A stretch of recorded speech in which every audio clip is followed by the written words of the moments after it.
गिद्ध पक्षी की 8 ज्ञान की बातें जो भी सुन लेता है वह कभी गरीब नहीं रहता है। मित्रों, किसी जंगल में एक गिद्ध अपनी पत्नी के साथ एक बरगद के बड़े से वृक्ष पर रहता था। एक दिन जब गिद्ध और उसकी पत्नी वृक्ष पर बैठे विश्राम कर रहे थे, तभी गिद्ध की पत्नी कहती है, हे प्राणनाथ, आज मैं कुछ ऐसा जानना चाहती हूं जो आपने आज तक मुझे नहीं बताया है। आज आप कुछ ऐसा बताइए जो कि बहुत ही रोचक और ज्ञानवर्धक हो। तब गिद्ध कहता है, ठीक है प्रिय, आज तुम्हें मैं एक अमीर बहन और गरीब भाई की कहानी सुनाता हूं। आज की कहानी बड़ी रोचक और ज्ञानवर्धक है, जिससे तुम्हें 8 ज्ञान की बातें सीखने को मिलेंगी, जिन्हें सुनकर कोई भी व्यक्ति आसानी से अपनी गरीबी से बाहर आ सकता है। हे प्रिय, बहुत पुराने समय की बात है। किसी नगर में एक बहुत ही अमीर किसान रहता था। उस किसान के घर में 2 जुड़वा संतानें पैदा हुई थीं। उन दोनों जुड़वा संतानों में एक पुत्र और दूसरी संतान पुत्री थी। किसान अपने पुत्र का नाम रोहन रख देता है और पुत्री का नाम कमला रखता है। इधर धीरे धीरे रोहन और कमला बड़े होने लगते हैं। जब किसान की दोनों संतानें बड़ी हो जाती हैं और उनकी आयु विवाह के योग्य हो जाती है, तो किसान को अपने बच्चों के विवाह की चिंता सताने लगती है। एक दिन वह किसान किसी कार्य से अपने पड़ोस के एक शहर में जाता है। वहां पहुंचकर एक व्यापारी का पुत्र उसे पसंद आ जाता है और उस व्यापारी के पुत्र के साथ वह अपनी बेटी कमला का विवाह कर देता है। इस प्रकार से कमला अपने पिता के यहां से विदा होकर अपने ससुराल चली जाती है। इधर बेटी को विदा करने के बाद किसान अपने पुत्र के विवाह के बारे में सोचने लगता है और सोचता है कि बेटी तो मेरी अपने घर की हो गई, अब मुझे अपने पुत्र का विवाह कर देना चाहिए। यदि मेरे पुत्र का विवाह हो गया तो मैं अपना बचा हुआ शेष जीवन अपनी बहू बेटियों के साथ रहकर आराम से व्यतीत करूंगा। मित्रों, गिद्ध अपनी पत्नी से कहता है, हे प्रिय, भगवान की लीला बहुत विचित्र है। ईश्वर न जाने कब किसको गरीब बना दे और कब किसको अमीर। उस अमीर किसान के साथ भी कुछ ऐसा ही होता है। एक दिन वह किसान किसी भयानक बीमारी की चपेट में आ जाता है। जब उसका पुत्र अपने पिता की ऐसी हालत देखता है तो वह बहुत ही दुखी हो जाता है। इसके बाद वह अपने पिता का अच्छे से अच्छे डॉक्टरों से इलाज करवाता है और महंगी से महंगी दवाइयां लेकर आता है। धीरे धीरे उसकी धन संपत्ति पूरी तरह से पिता के इलाज में खर्च हो जाती है। इस प्रकार अपने पिता का इलाज कराते हुए वह किसान का पुत्र एकदम कंगाल हो जाता है। लेकिन फिर भी पिता की हालत में किसी प्रकार का सुधार नहीं होता। जब कोई भी दवाई उस किसान की बीमारी में काम नहीं करती है, तो एक दिन वह किसान अपने बेटे को पास बुलाता है और अपने बेटे रोहन से कहता है, हे पुत्र, जब भी कोई काम मनुष्य के सामर्थ्य से बाहर हो जाए और उसका कोई समाधान न मिले, तो ऐसे समय में उस काम को ईश्वर के भरोसे छोड़ देना चाहिए। इसलिए पुत्र, अब तुम मेरी चिंता छोड़ो और अपने भविष्य के बारे में सोचो। मेरा क्या है, आज नहीं तो कल मुझे संसार छोड़कर जाना ही है। इसलिए पुत्र, अब तुम मेरी चिंता करना छोड़ो और अपना विवाह करके अपना घर गृहस्थी बसा लो। अपने पिता के मुख से ये बातें सुनकर रोहन एकदम चुप हो जाता है। आखिर वह बेचारा कर भी क्या सकता था। उसके घर में जो भी जमा पूंजी थी वह तो उसके पिता के इलाज में पहले ही खर्च हो चुकी थी। फिर वह कहता है, हे पिताजी, जैसा आपके लिए उचित लगे आप वैसा कीजिए। इसके बाद वह गरीब किसान अपने पुत्र की शादी एक गरीब घर की कन्या से करवा देता है और शादी के कुछ दिन बाद ही उस किसान की मृत्यु हो जाती है। पिता की मृत्यु के बाद रोहन अपने पिता का पूरी रीति रिवाज से अंतिम संस्कार करता है। रोहन का घर, खेत खलिहान पिता की बीमारी के इलाज में पहले ही बिक चुके थे। जो कुछ भी जमा पूंजी बची थी वह पिता के अंतिम संस्कार में समाप्त हो जाती है। इस प्रकार से रोहन बहुत ही गरीब हो जाता है। प्रिय मित्रों, जब रोहन एक दिन बिल्कुल कंगाल हो जाता है तो वह गांव के बाहर अपनी पत्नी के साथ एक झोपड़ी बनाकर रहने लगता है और दूसरों के खेतों में मेहनत मजदूरी करके अपने बीवी बच्चों का पेट पालने लगता है। उधर रोहन की बहन कमला, जिसका विवाह धनी व्यापारी के घर में हुआ था, जब अपने भाई की स्थिति के बारे में जानती है तो वह अमीर बहन अपने गरीब भाई से घृणा करने लगती है। मन में सोचने लगती है कि मेरा भाई अब तो बिल्कुल ही कंगाल हो चुका है। उसका घर, जमीन सब बिक गया है। और अब उसके पास एक फूटी कौड़ी भी नहीं बची है। यदि ऐसी हालत में वह मेरी ससुराल आता है तो उसे देखकर मेरी देवरानी और जेठानी मेरा बड़ा ही अपमान करेंगी और मेरा मजाक उड़ाएंगी कि तेरे पीहर वाले तो बिल्कुल ही कंगाल हैं। ऐसे में मेरी बहुत बदनामी होगी। इस कारण से कमला अपने सगे भाई से रिश्ता तोड़ देती है। न तो कमला अपने भाई को ससुराल बुलाती है और न ही कभी उसके घर जाती है। कमला के भाई रोहन को भी अच्छी तरह से पता होता है कि उसकी बहन उससे नफरत क्यों करती है, इसलिए रोहन भी अपनी बहन की ससुराल कभी नहीं जाता है।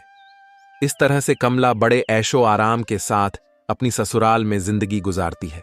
रोहन मेहनत मजदूरी करके अपनी पत्नी के साथ झोपड़ी में रहकर किसी तरह से दिन काटने लगता है। आगे गिद्ध अपनी पत्नी को कहानी सुनाते हुए कहता है, कुछ साल गुजरने के बाद एक दिन रोहन की बहन कमला के लड़के की शादी तय हो जाती है, लेकिन कमला अपने भाई रोहन को किसी प्रकार का कोई निमंत्रण नहीं भेजती।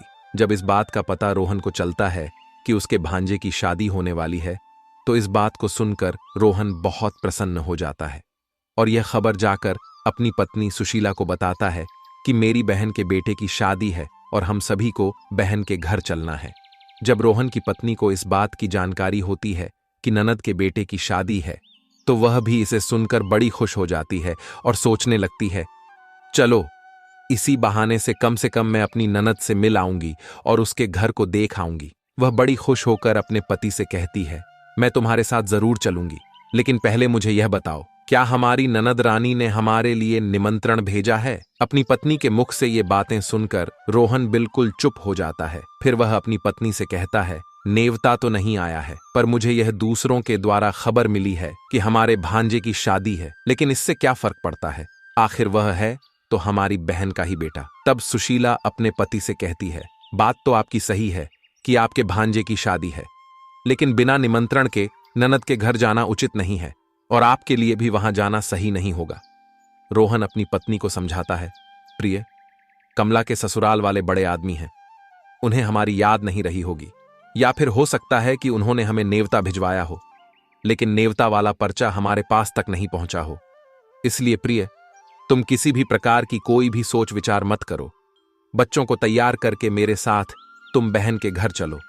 अपने पति की इन बातों को सुनकर सुशीला कहने लगती है, हे प्रिय, यदि तुम जाना चाहते हो तो जा सकते हो, लेकिन बिना निमंत्रण के मैं नहीं जाऊंगी।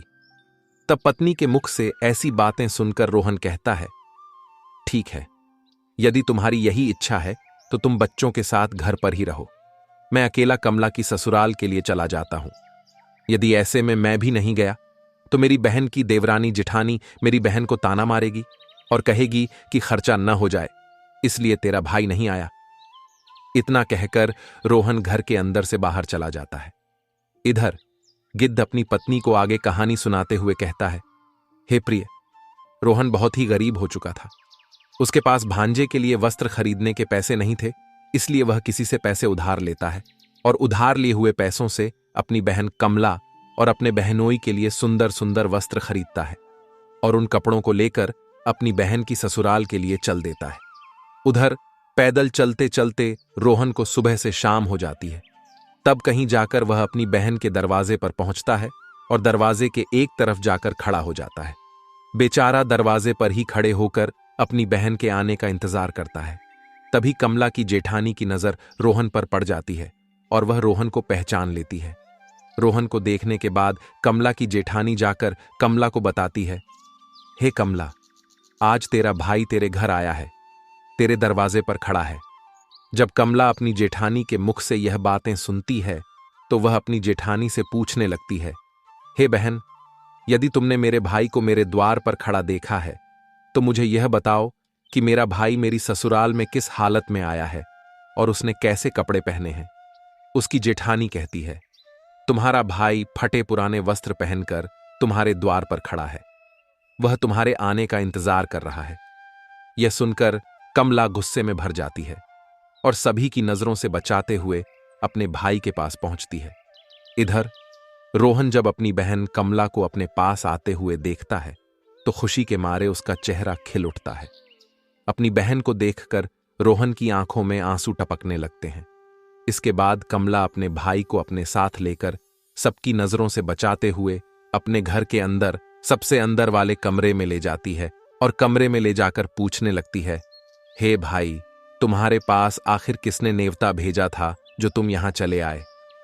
तब रोहन कहता है, बहना, तुमने तो अपने भाई को बिल्कुल ही भुला दिया, लेकिन किसी के द्वारा मुझे पता चल गया कि मेरे भांजे की शादी है, इसीलिए मैं तुम्हारे और तुम्हारे बेटे के लिए नए कपड़े लेकर आया हूं। अपने भाई के मुख से ये बातें सुनकर कमला कहने लगती है, हे भाई, तुम्हें इस तरीके से बेशर्मों की तरह मेरे घर नहीं आना चाहिए था।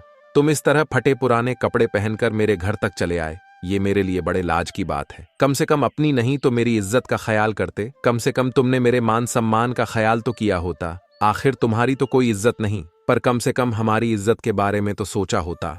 कमला के मुख से ऐसे कटु वचन सुनकर उस मजबूर भाई का कलेजा छलनी हो जाता है। तब रोहन अपनी बहन के कदमों में गिरकर माफी मांगने लगता है और कहता है, मुझे क्षमा कर दो, मुझे नहीं पता था कि मेरी वजह से यहां तुम्हारी बदनामी होगी।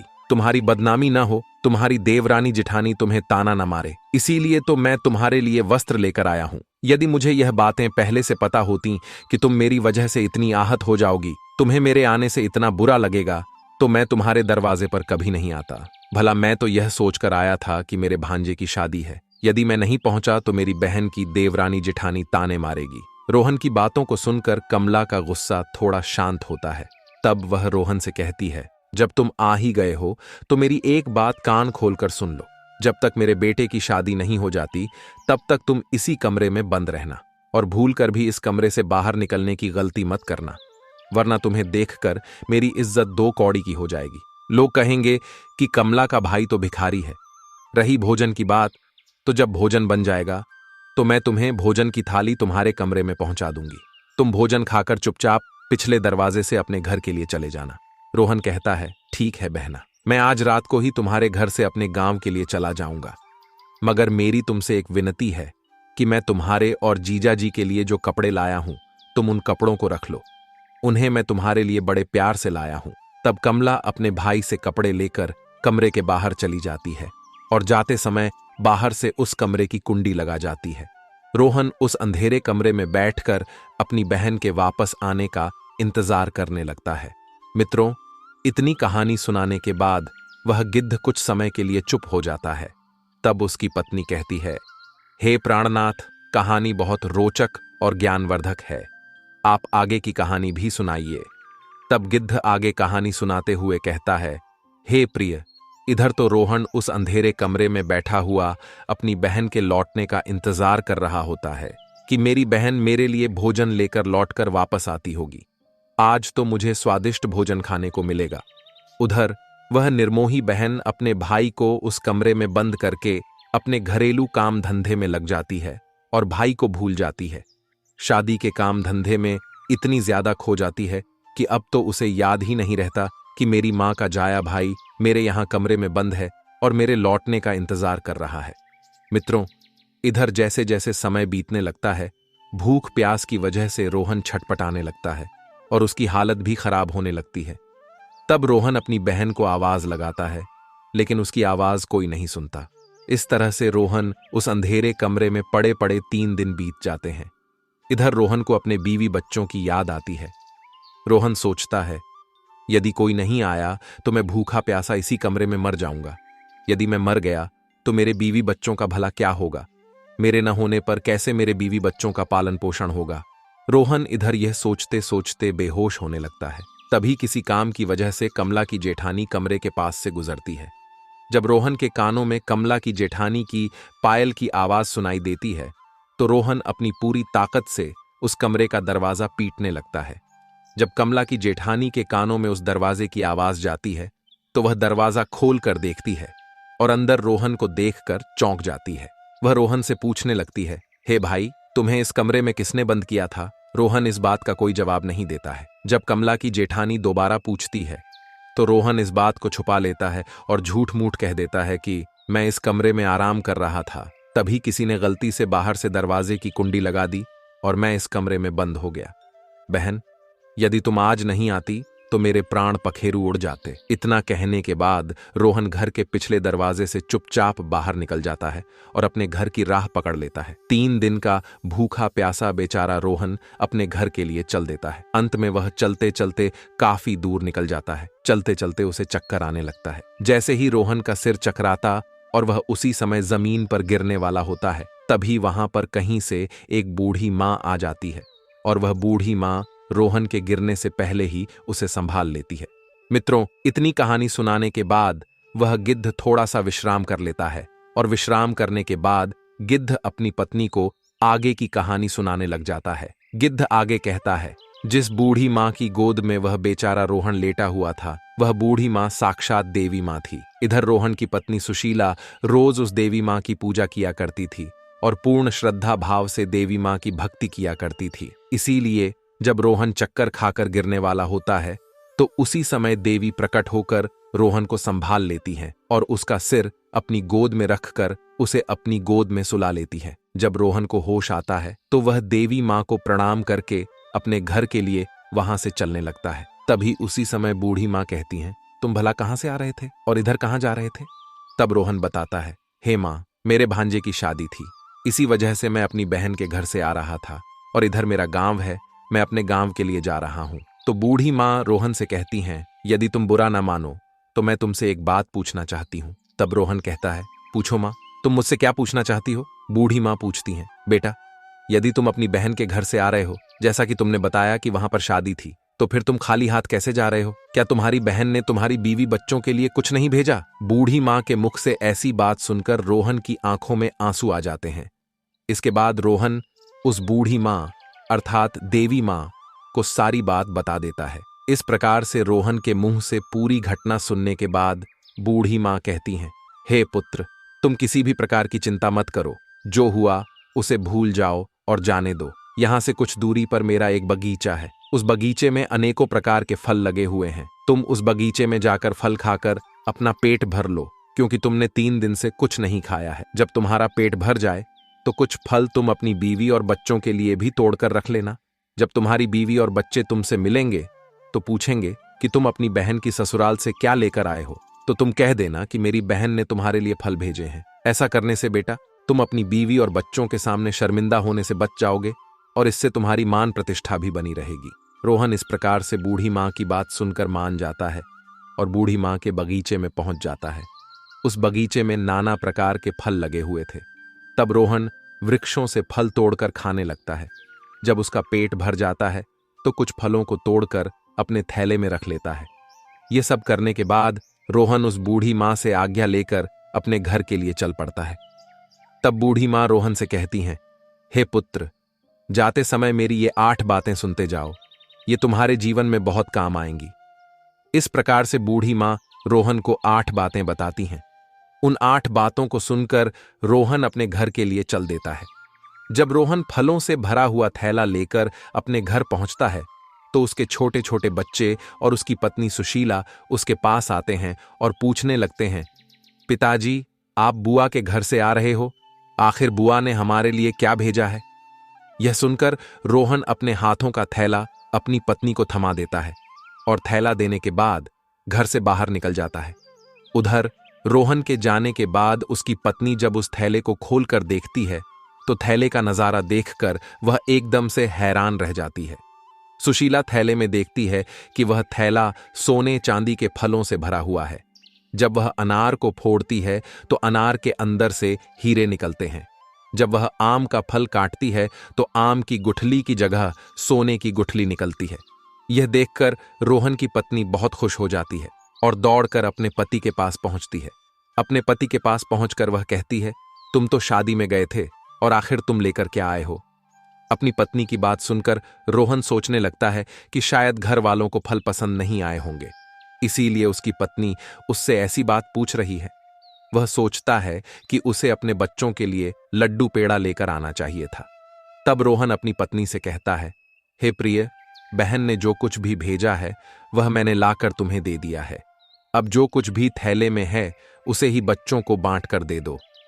तब पत्नी कहती है, पहले तुम घर के अंदर चलो और घर पर चलकर देखो कि तुम्हारी बहन ने तुम्हारे लिए क्या भेजा है।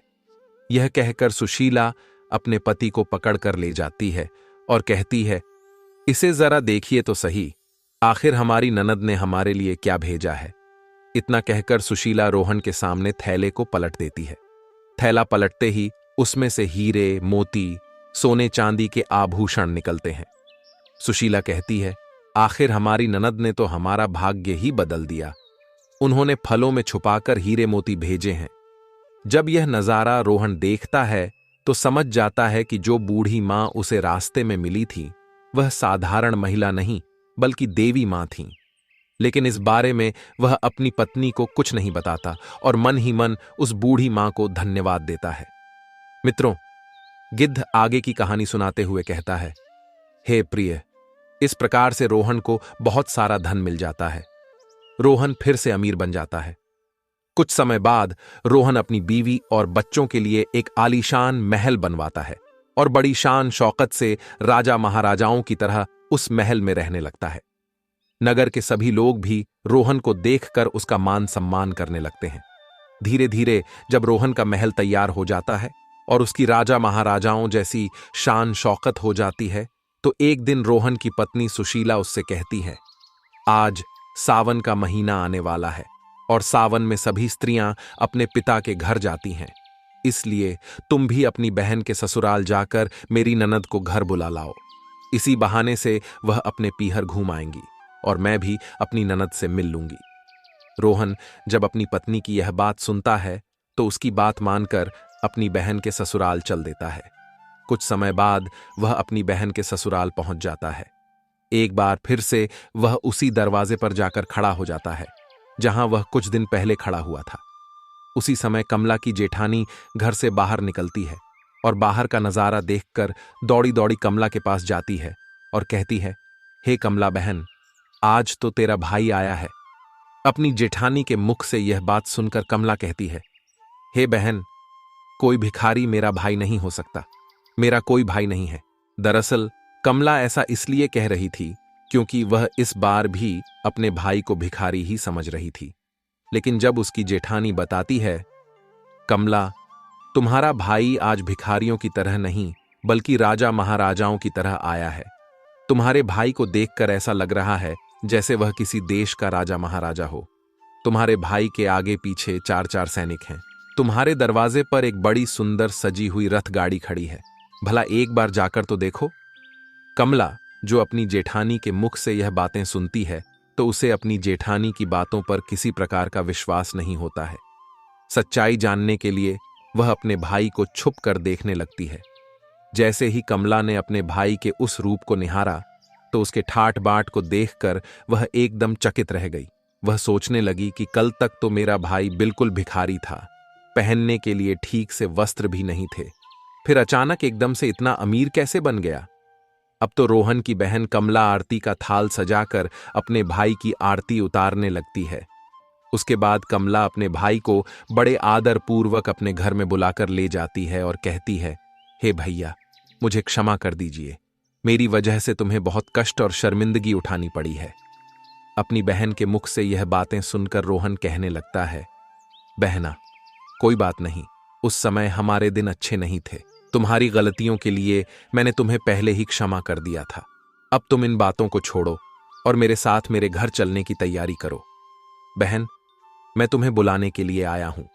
तुम्हारी भाभी ने तुम्हें बुलाने के लिए मुझे भेजा है। यह सुनकर कमला खुशी खुशी अपने भाई के घर जाने के लिए तैयार हो जाती है और रथ में बैठकर अपने भाई के साथ चल देती है। इस प्रकार जब रोहन की बहन अपने पीहर पहुंचती है तो अपने भाई की शान शौकत देखकर एकदम से दंग रह जाती है। वह देखती है कि एक भव्य आलीशान महल है और महल के अंदर अनेक प्रकार के नौकर चाकर लगे हुए हैं, साथ ही अन्न के भंडार भी भरे हुए हैं। कमला अपने भाई की ऐसी स्थिति देखकर हैरान रह जाती है। उधर रोहन की पत्नी भी अपनी ननद की खूब सेवा करती है और उसे 7 दिनों तक पलकों पर बिठाकर रखती है। सुशीला को लगता था कि यह सब शान शौकत उनकी ननद की वजह से हुआ है। अपनी ननद की मदद के कारण ही वे इस मुकाम पर पहुंचे हैं, क्योंकि रोहन ने कभी अपनी पत्नी को अपने अमीर होने का कारण नहीं बताया था। वह जानता था कि यह सब कमला की वजह से नहीं बल्कि देवी मां के आशीर्वाद से हुआ है। मित्रों, रोहन की पत्नी सुशीला इस बात से अनजान थी। यही सोचकर वह अपनी ननद की खूब सेवा करती है और उसका खूब ख्याल रखती है। कुछ दिन बीतने के बाद जब रोहन की बहन कमला का ससुराल जाने का समय आता है तो रोहन की पत्नी सुशीला अपने पति से कहती है कि पिया जी, कल तुम्हारी बहन अपने घर जाएंगी, इसलिए तुम बाजार चले जाओ और वहां जाकर अपनी बहन के लिए कोई अच्छा सा तोहफा लेकर आओ। पत्नी के मुख से इन बातों को सुनकर रोहन घर से चला जाता है और एक मोची की दुकान पर पहुंचता है। वह मोची से कहता है, हे मोची भाई, मुझे अपनी बहन के लिए बोलने वाली जूती बनवानी है। क्या तुम मेरी बहन के लिए बोलने वाली जूती बना सकते हो? मोची कहता है, हे सेठ, मैं बोलने वाली जूती तो बना दूंगा, लेकिन इसके बनवाने की बहुत कीमत लगेगी। तब रोहन कहता है, हे मोची भाई, मैं तुम्हें मुंह मांगा पैसा दूंगा, लेकिन ऐसी जूतियां बना दो कि जब भी मेरी बहन इन्हें पहने और चलने लगे तो ये बारी बारी से इन 8 बातों के लिए बोले। इसके बाद मोची को रोहन विज्ञान की 8 बातें बताता है, जो बातें बूढ़ी मां ने रोहन को चलते समय बताई थीं।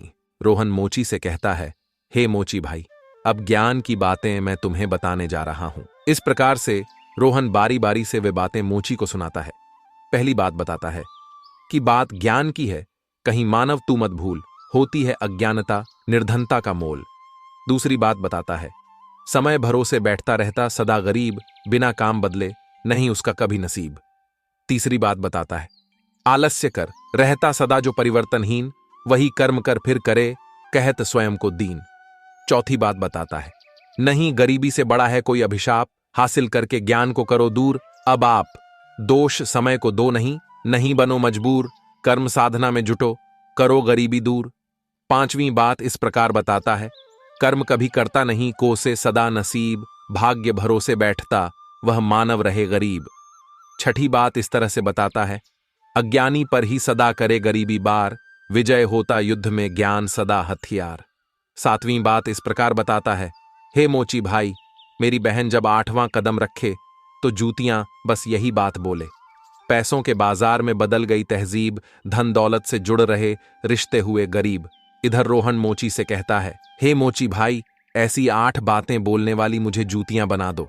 जब यह 8 बातें वो जूतियां बोलेगी और जब मेरी बहन इन बातों को सुनेगी तो उसे अपनी गलती का एहसास होगा कि मुझे पैसे के घमंड में आकर अपने भाई का ऐसा अपमान नहीं करना चाहिए था। तब गिद्ध अपनी पत्नी से कहता है। इस प्रकार से रोहन उस मोची से अपनी बहन के लिए हीरे मोतियों से जुड़ी हुई सोने और चांदी की जूतियां बनवाता है और उन जूतियों को ले जाकर अपनी बहन को उपहार स्वरूप दे देता है।